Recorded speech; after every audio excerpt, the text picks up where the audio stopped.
corps solide qui nous entoure présente une largeur, une longueur et une épaisseur. On dit qu'il possède 3 dimensions. Mais on peut supposer des choses et des êtres qui auraient un nombre différent de dimensions. Un fil si fin que sa largeur et son épaisseur sont négligeables n'a plus qu'une longueur. Il n'a donc qu'une dimension. Et l'on connaît la position d'un point sur ce fil en donnant un seul chiffre, la distance x du point à l'extrémité du fil.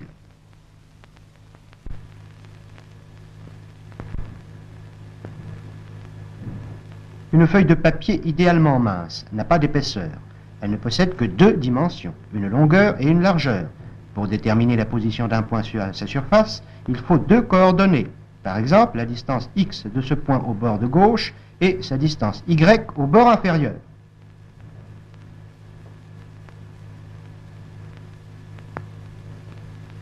De même, dans une chambre rectangulaire qui, elle, a 3 dimensions, longueur, largeur, hauteur, il faut 3 nombres pour indiquer la position d'un point dans cette chambre.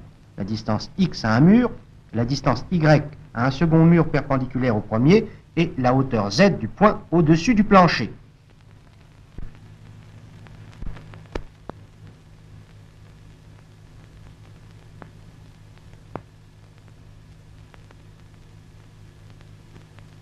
Ainsi, des bâtonnets infiniment minces, alignés les uns au bout des autres, représentent des êtres à une dimension.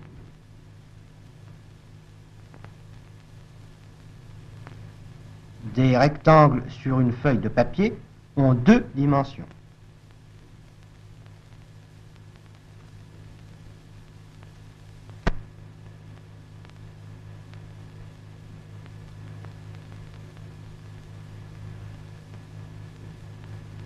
Des briques empilées côte à côte ont 3 dimensions.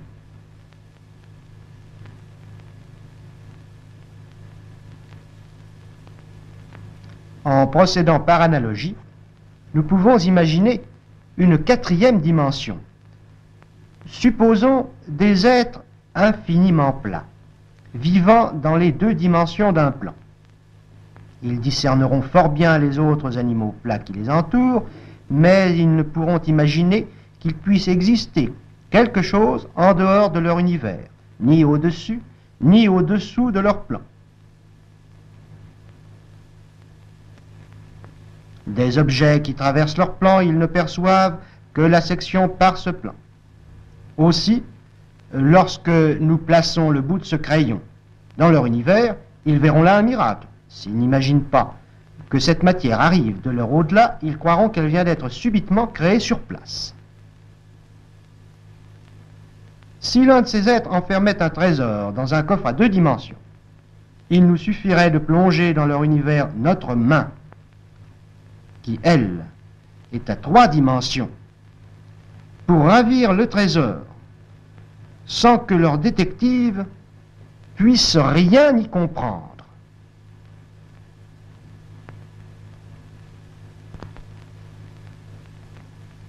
De même, s'il y a une 4e dimension, un être qui y vivrait pourrait se manifester à nous d'une manière mystérieuse et incompréhensible. Par exemple, en nous tirant les oreilles, sans que nous puissions voir quoi que ce soit de plus que le bout de ses doigts. Il pourrait se matérialiser dans notre univers tel un génie des contes de fées.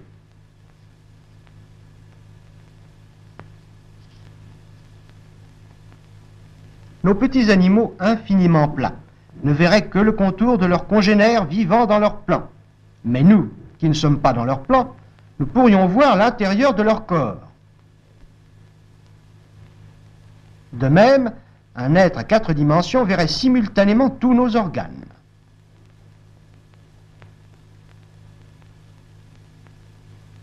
Il pourrait s'amuser à ôter un os de notre squelette sans déchirer nos chairs ni couper notre peau. Mais il lui faudrait tout de même faire un effort pour décoller cet os de nos chairs.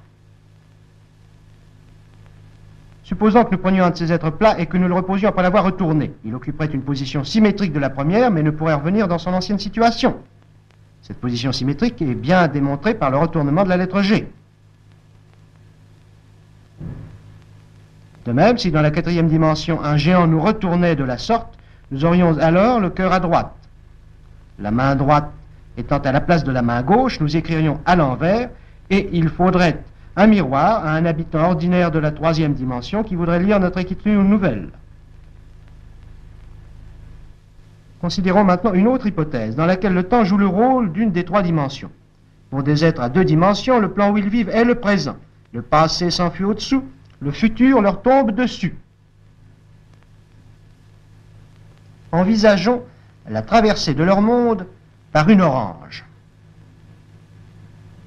Ils voient d'abord une petite tache qui va en s'élargissant de plus en plus.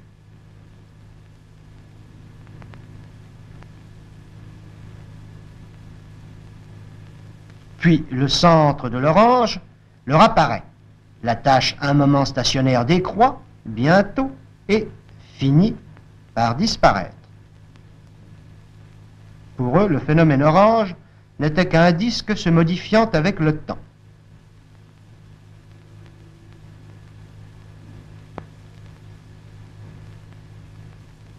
Considérons maintenant une allumette par exemple.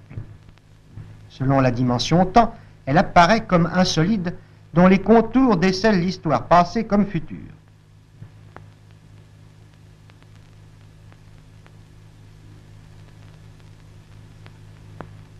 Enflammons cette allumette. Vu selon la dimension temps, un amincissement du solide allumette indique le moment où on l'enflammera. Quand elle est brûlée à moitié, éteignons-la. Le solide à 4 dimensions, diminué, redevient rectiligne. À l'échelle atomique, les particules que l'on voit ici se mouvoir dans un plan seraient des fils extrêmement fins, d'une longueur infinie. Le plan présent progresse le long de cet écheveau et à chaque instant, la coupe obtenue donne la position actuelle des atomes.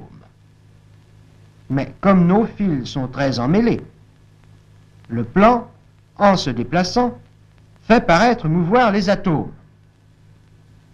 Avec cette hypothèse, il n'y aurait pas dans l'univers d'autre mouvement que la translation du plan présent au travers de la dimension temps. Revenons à l'échelle humaine. S'il nous était possible de percevoir ce solide à 4 dimensions, l'avenir comme le passé serait présent à nos yeux. Ainsi, nous verrions le solide main toucher le solide objet avant que la main ne touchât l'objet.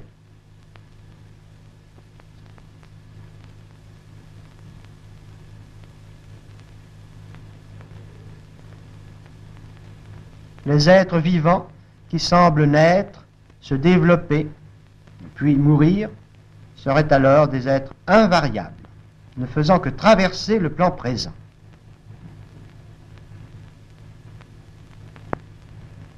On peut considérer ainsi les portraits d'une même personne aux différents âges de sa vie, comme les reproductions de sections à 3 dimensions d'un être à 4 dimensions qui, lui, serait fixe et inaltérable.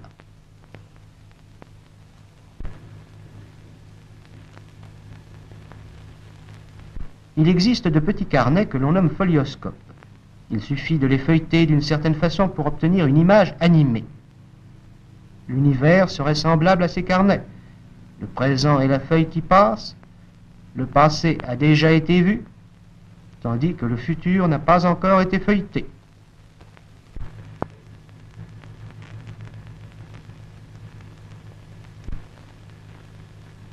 Ces hypothèses correspondent-elles à la réalité? Rien ne permet actuellement de l'affirmer.